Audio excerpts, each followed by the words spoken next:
Harita kuring ngerjakeun eta soal teh lalaunan. Bari nginget-nginget deui rumus matematika anu ku kuring diapalkeun. Ngaran kuring Fadli.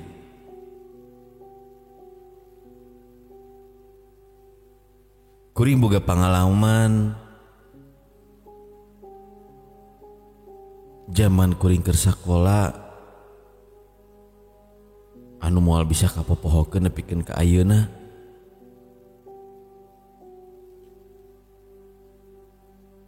Kejadian ieu teh kaalamana ku kuring basa kuring keur SMA.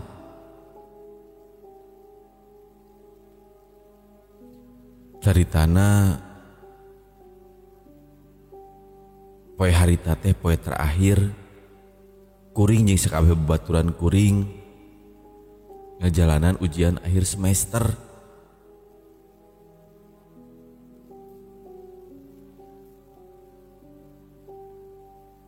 Singket carita, sesa waktu jang ngerjakeun eta soal teh tinggal 10 menit deui. Sedengkeun soal anu can ku kuring dikerjakeun aya kana 6 soal deui.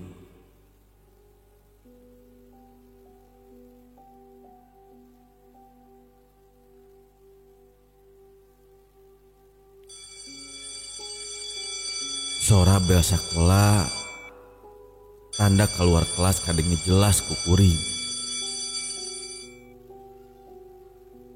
Kuring geus pasrah karo soal anu ku kuring can dikerjakeun.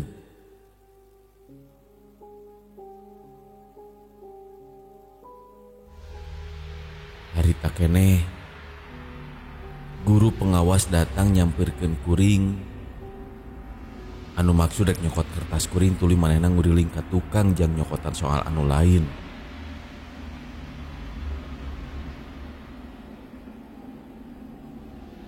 Basa kuring rek keluar ninggalkeun eta kelas.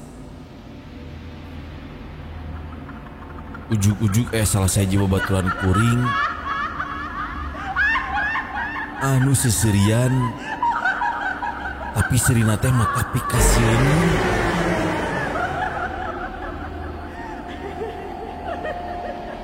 Salah saji guru teh nyampeurkeun babaturan kuring.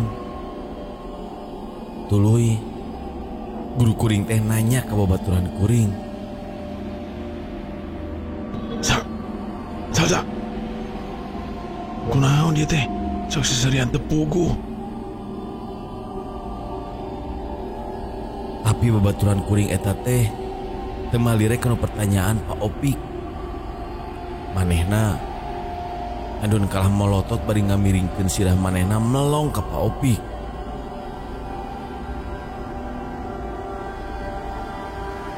Ninggali kitu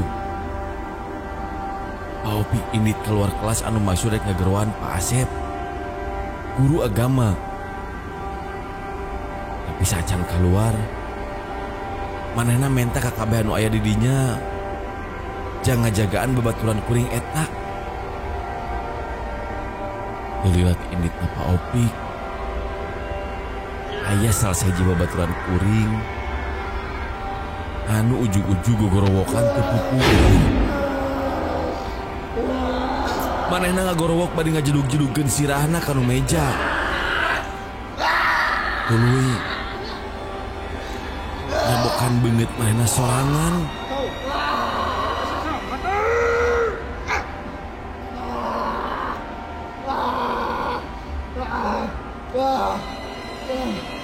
Ninggali kitu kuring jeung babaturan nu lain ngarasa reuas. Anu tuluy salah saji babaturan anu nanya, Eta si Jaki kunaon? Buah-buah kasupan si salsa. Jagan bisi kunaon soalna eta ngejeruk-jerukeun sirahna manehna. Ngadenge kitu sababaraha urang babaturan kuring nyampeurkeun si Jaki anu tuluy nyeklan awak jeung leungeunna. Ngarah manehna teh teu ngalakukeun siga anu bieu.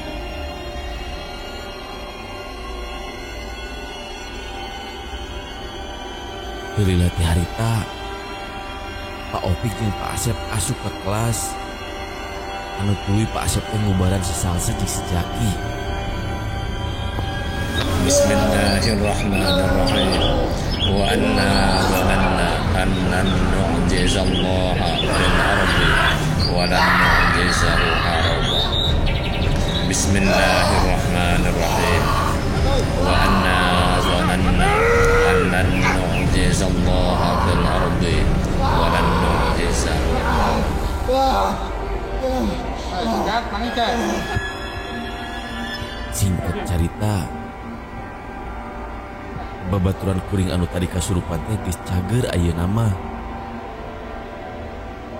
Maranehna ditita istirahat di UKS. Sanggeus kejadian anu kaalaman bieu,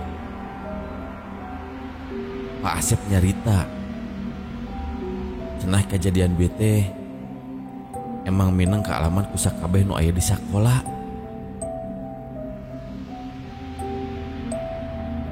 Cenah mah kejadian kasurupan kieu teh sok aya dina 2 nepi ka 3 tahun sakali. Jeung sok ninggang dina poe Sabtu bulan Mei. Anu memang kebenaran teh dina poe harita teh poe Sabtu jeung bulan Mei. Ngadenge kitu kuring nanya ka Pak Asep ngeunaan naha bet sok aya kejadian kasurupan unggal 2 atawa 3 tahun sakali.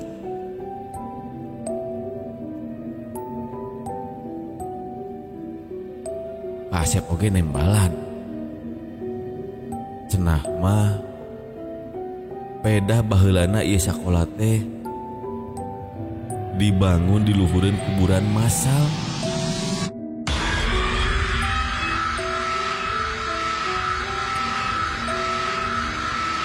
Anu tepi ayeuna ge eueuh nu nyaho ngaran jeung kulawarga mayit anu dikubur teh. Sanggeus kejadian kitu di sakola kuring mineng ngayakeun pengajian bebarengan. Anu maksud jang ngadoakeun layon-layon anu masih kene aya di jero kuburan eta sangkan tenang